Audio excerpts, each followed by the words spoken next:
Okinawa में एक चीख। ये बात साल 2010 की जुलाई की है। मुझे ओकिनावा की ट्रिप पर जाना था। ये जगह जापान के दक्षिण में स्थित थी। कुछ चर्च के पादरियों और किशोर कैथोलिक्स टीनेज कैथोलिक्स को भी मेरे साथ इस यात्रा पर जाना था। और हाँ, मैं कैथोलिक हूँ, लेकिन मुझे रिलीजन से ना के। दोस्तों, मैं आपको बता दूं कि जापान में ओकिनावा उन स्थानों में से एक है जिन्हें द्वितीय विश्व युद्ध के परिणामों का सामना करना पड़ा था, जब अमेरिकी सेना द्वारा यहां हमला किया गया था, जिसके कारण कई लोग मारे गए, जिनमें जापानी नागरिक, जापानी सेना और अमेरिकी सेना शामिल थी। चूंकि मैंने ओकिनावा की कहानी के बारे में पहले से ही अध्ययन किया था, तो मुझे एक अजीब सा एहसास हुआ कि ओकिनावा के दर्शन करने से पहले मेरे साथ जरूर कुछ पैरानॉर्मल होगा। ओकिनावा उन स्थानों में से एक है जहां पर अमेरिकी सेना का एक बेस है। मेरा मानना है कि यह यात्रा का दूसरे दिन था। हम एक लोकल गाइड द्वारा गामा नामक एक भूमिगत निर्मित गुफा में गए।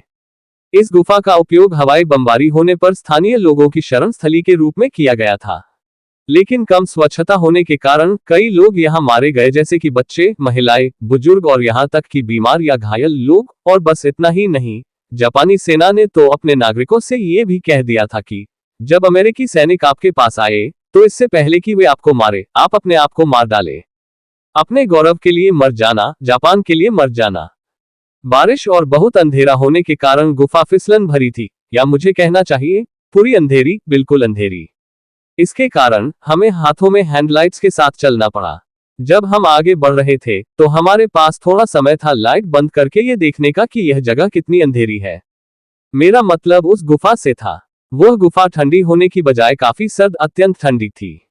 कुछ सेकंड के बाद मैंने गुफा में एक महिला के रोने की आवाज सुनी, लेकिन मैंने देखा कि हमारे साथ जो लड़कियां थी, यह उनकी आवाज नहीं थी। केवल 2 लड़कियां हमारे साथ यात्रा पर थी। और फिर मैं खुद से सोचने लगा कि ये किसी जिंदा इंसान की आवाज तो नहीं है। थोड़ी देर बाद हम गुफा से बाहर चले गए और पक्का करने के लिए मैंने उन लड़कियों से पूछा कि क्या उनमें से कोई रो रही थी क्या, लेकिन उनका जवाब था हम में से कोई भी नहीं रो रहा था। और मैंने लड़कों से भी पूछा, लेकिन उनका भी वही जवाब था। मैं इस बात से आश्चर्यचकित हूं कि जो रोने वाली औरत थी, उसकी आत्मा मुझसे या हमसे क्या कहना चाहती थी। आपको ये कहानी कैसी लगी, नीचे कमेंट करके हमें जरूर बताइएगा। अगर आपको ये कहानी पसंद आई हो तो अपने दोस्तों के साथ जरूर शेयर करें, और ऐसी ही प्यारी कहानियां सुनने के लिए हमारे YouTube चैनल से जुड़े।